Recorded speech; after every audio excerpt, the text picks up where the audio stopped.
Hey everybody, happy Sunday. It's Annette again, coming with you. Another video with my haul that I got at the Asheville Herb Fest. Today was the last day of it. I went yesterday. It was crowded, but not crazy crowded. It's in a big area. There's plenty of room to get around, and it was just awesome. The vendors are always so nice. They know their products, they know their plants, and the people there who the customers, just overall great experience. We're like being patient with one another in our little rolling carts and saying excuse me and just navigating. We're all there on a mission. There's something about people who deal with plants and that grounding that you get, the peace and serenity that you get and the connection with the plants. I think it just makes people nicer. I think anybody who needs an adjustment or whatever really needs to go down this path. But I'm going to start off first, the non-plant items. I got this. I'll try to give credit when I can give credit. I'm not going to remember. Always drama with them. Huffman's Herbs, and she is located in Morganton, North Carolina. I got some calendula moisturizer. She had, this is a serum.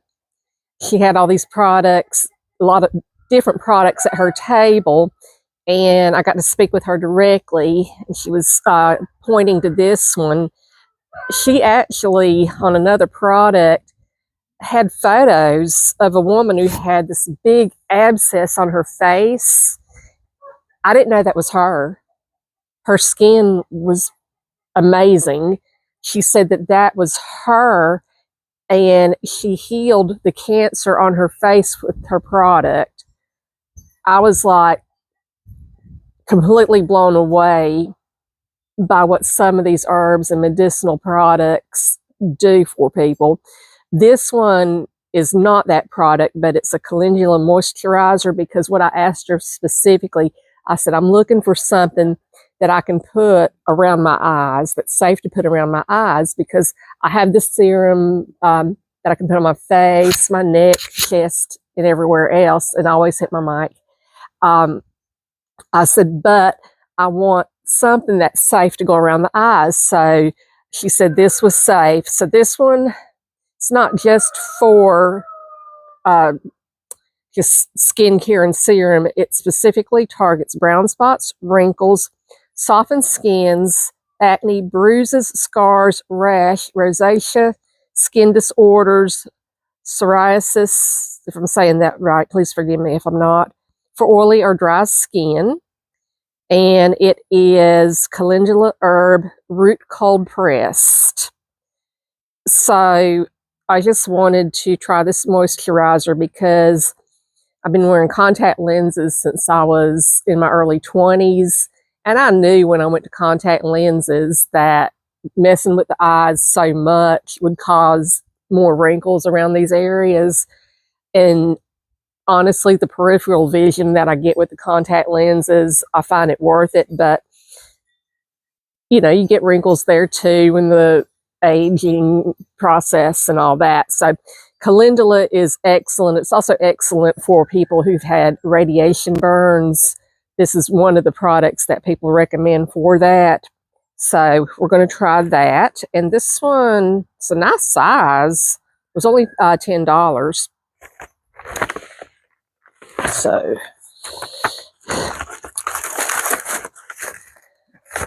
and then we're going to go to this product next, and then I'll put the other things on top of it.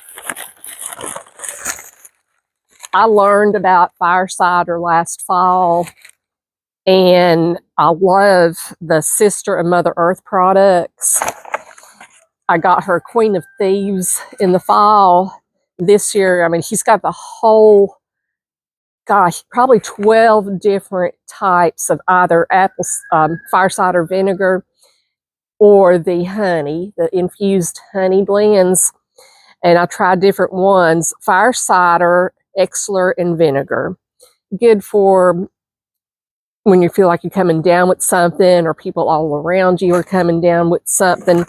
And they all have catchy names. Last time was Queen of Thieves, which I think doTERRA has an oil that says Thieves. Hers was Queen of Thieves.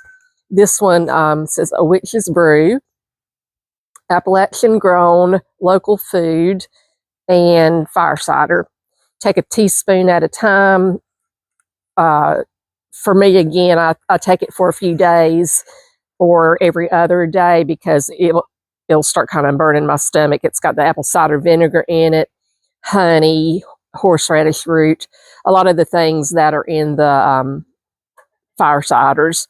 Her blend also contains fennel seed, lemon, orange. That would explain some of the smooth flavor on this one, because it was really a good taste. Spearmint, stinging nettle, ashwagandha, holy basil, wow, dandelion root, white pine needles, and mugwort. This is a powerhouse.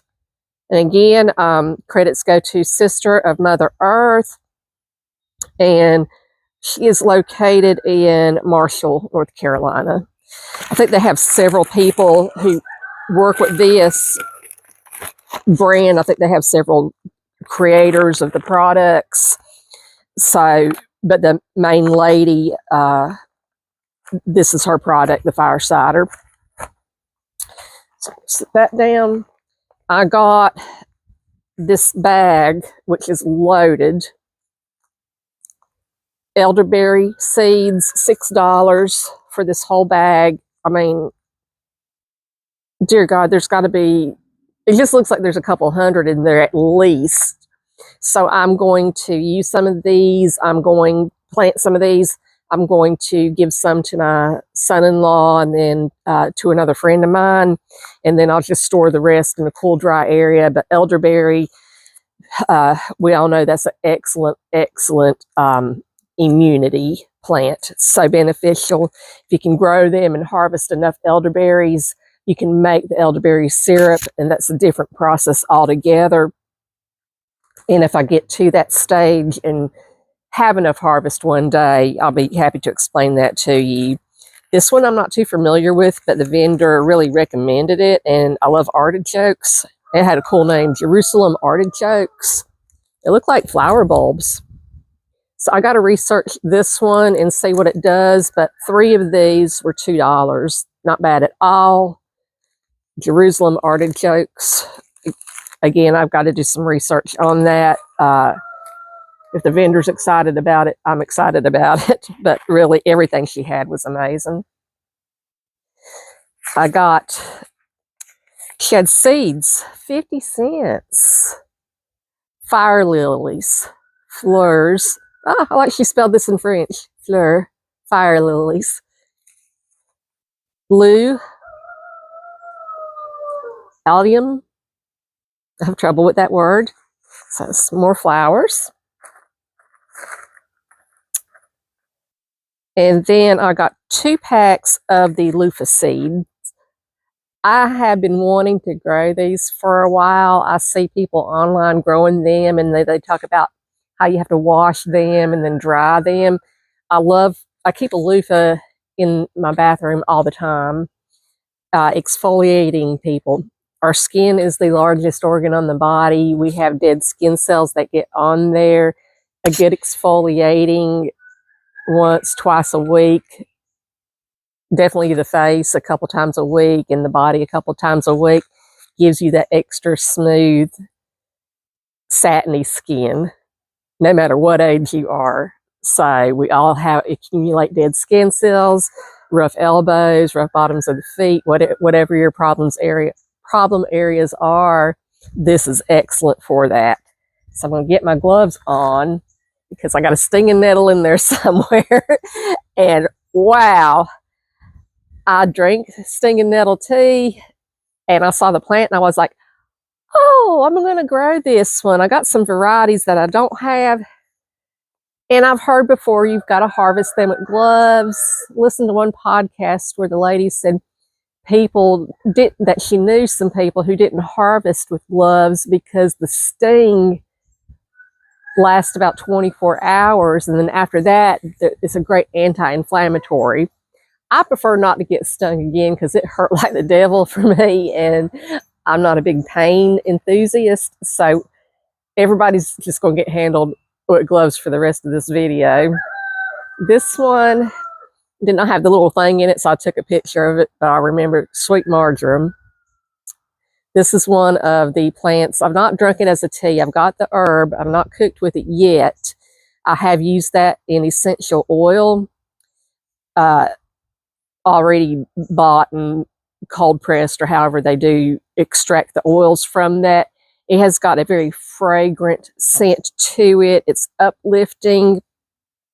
It's calming. I've used it in goat's milk base soap, the wax, the melt and pour. And I'm going to be doing a demo on that too soon. I've got all my supplies laid out. I honestly just haven't stopped for a moment to do that. So this one is, ooh, chocolate mint. That just sounded delightful. Doesn't smell like much of anything, but it's chocolate, mint, my two favorite things. So I was all into that.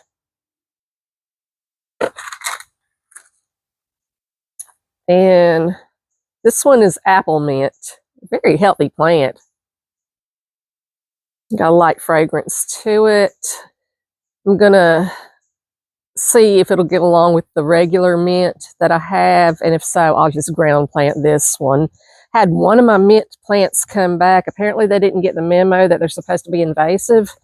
One plant came back and is spreading, which is making me just happy because I love mint tea. I will harvest it. It could take over as much of the yard as it wants because really we don't have fake grass. We have, you know, natural weeds and clover and everything else that a normal yard should have. Even though when I was growing up, I thought, God, that looks tacky. How little did I know how beneficial all these things in our yard really are. All right, are you the perpetrator? I'm like scared to touch these because I'm like, you got me stinging needle. No, this one's stevia. It's got little flowers on there. Isn't it adorable? I spoke with one of the vendors. She teaches herbal medicine. She ended up eating lunch and then sharing a bench. And we got to talking, and she said I could pinch from above the growth right there. And she said it would probably take root. So I may or may not try that. She said that you can dry the leaves. She says she'll just pull the leaves off and drop them in things to sweeten them. She said, or you could dry the leaves, grind them up, and use that as your sweetener. But stevia is what I use when I drink my herbal teas because sugar negates the medicinal benefits of teas. Stevia is a plant. It's natural. It does not. Okay. Peppermint. I do have a peppermint left over from last year. It's kind of like a little bit bigger than this one. So I got me another peppermint. I think I accidentally got two peppermint. Always a fragrant plant. Great for tea. Great for opening up nasal passages, either through your essential oils or either putting some essential oil in a hot cup of water and just leaning over and inhaling. You don't want to overdo the inhaling because peppermint is a hot oil. So if you do the decongestion for putting a couple drops of essential oil in your hot water and then lean over and breathe it in, breathe the steam in, gentle breaths. Just go easy. Don't just do a crazy inhale because it will burn.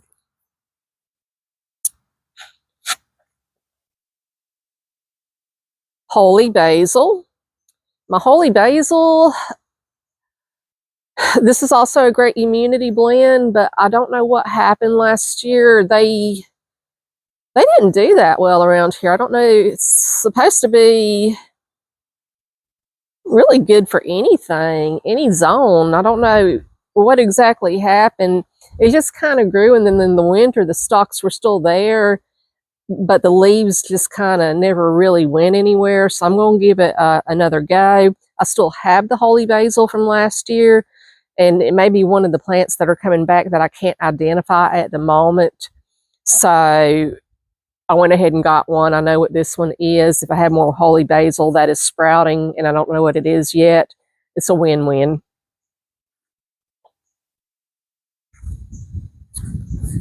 This one,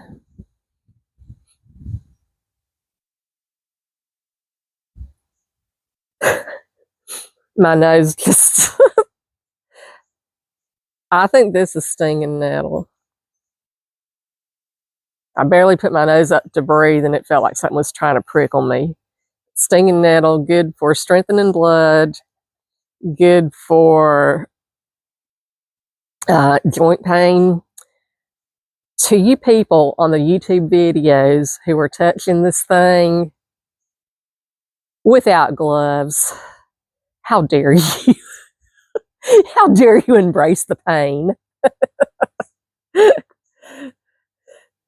This is, oh gosh, why don't they label these? It's a baby fig tree.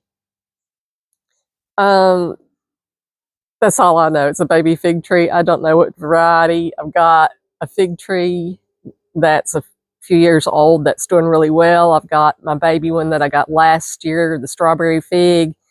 Just plant another one because why not?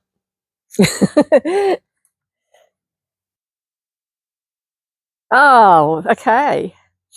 Got an elderberry plant. It's already kind of started. This one can go straight into the ground.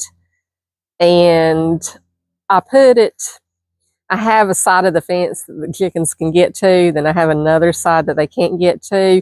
I may put this on the side that they can get to, but put a fence around it. That way it gets more sun and just see how it does. The vendor told me that as it grows, they try to grow straight up. She says that if you cut it, and she says you can cut straight across the top, you don't have to go at an angle. She said, but if you do that, it will bush out as opposed to going straight up. And she said blueberry bushes do the same. My blueberry bush is established. It produces very well. I'm going to leave it alone, but I did learn something about the elderberry. So as it gets a little bit bigger, I'm going to try that. I would love to see it bush out. And then you will have to cover them once they start producing the elderberries. She told me this, and I have heard it before, that you do need to cover them with netting because the birds will pick them clean before you even have time to harvest them. So just keep that in mind if you're growing elderberry. I also use a net on the blueberry as well.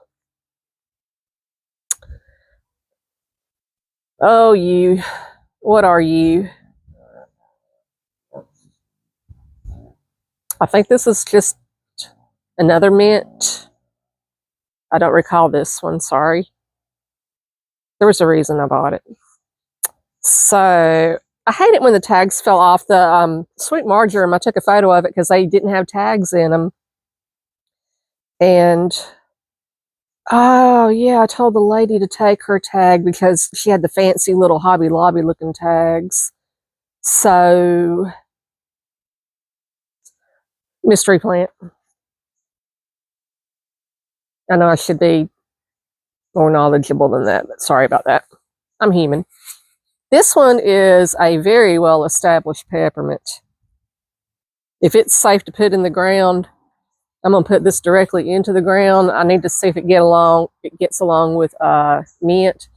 Got the mint on one side. It'd be ideal if I could have the peppermint on the other side, but if they're going to be fighting one another, you have to kind of read before you plant things to see. Believe it or not, there's plant drama. Some plants do not get along. Some plants enhance one another. That goes for vegetables, anything like that.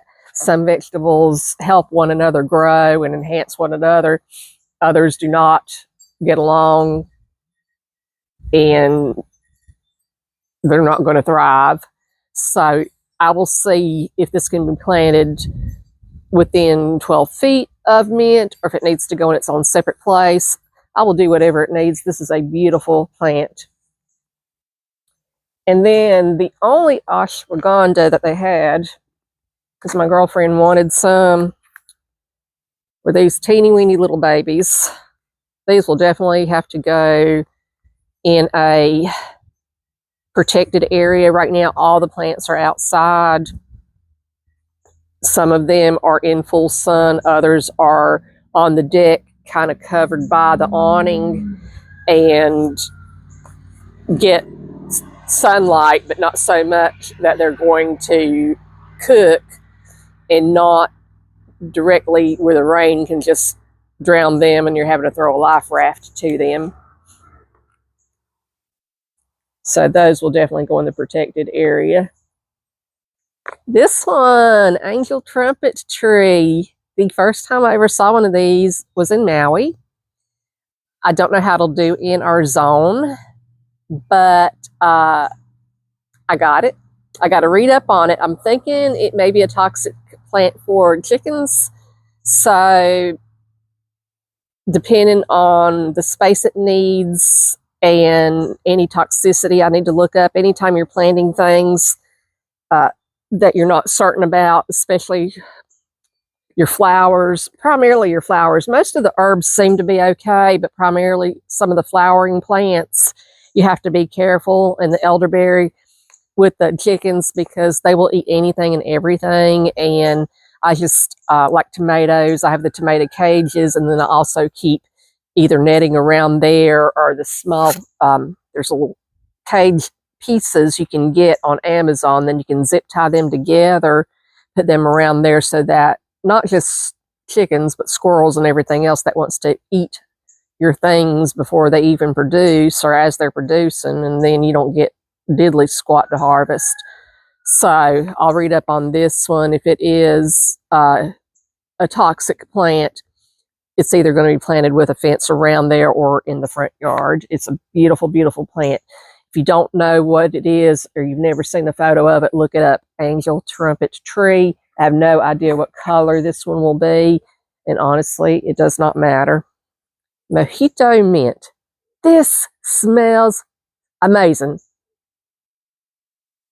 My car smelled so good on the way home with all these plants in the back. It was like just wonderful. So this is a small one. I'll probably repot it in a bigger pot, let it establish really well, and then see about transferring it to the ground if it will do well in the ground. So mojito mint. Obviously, you can make mojitos if that's a drink that you like. Pinch the leaves, put them on there, pop with some flavor, and there you have it. So I know I said in the little video short that I tossed up yesterday, $150. It actually was $134 and some odd cents.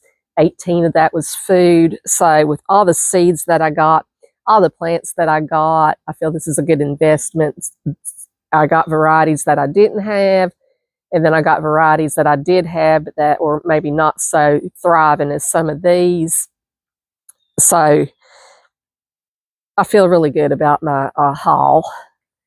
And yeah, stinging nettle, I will probably, it said as I was reading on it, it needs a place where water will go down. It likes the moist ground. So there are a couple options in the backyard that I can plant it. But I can assure you, harvesting, I'm not doing that with my bare hands.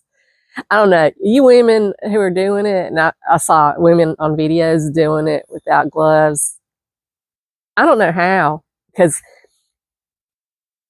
as soon as I touched it yesterday, it stung like a bee. I was like, ow. And then it just kept burning it all day long. So I had some plantain when I got home. I had some plantain salve, and I rubbed that on there. And so that eased that. Plantain's great for bee stings and anything like that. And you can actually, I don't know what that was. You hear the weirdest things out here. But anyway, that's my haul. If you have any questions, ask them. If I don't know the answer, I will find the answer or try to, I hear feet. I hear feet. I will try to get you the answer to what, you ask if I don't know it, or get you the resource, direct you to the resource. Love y'all. Have a great day. Take care.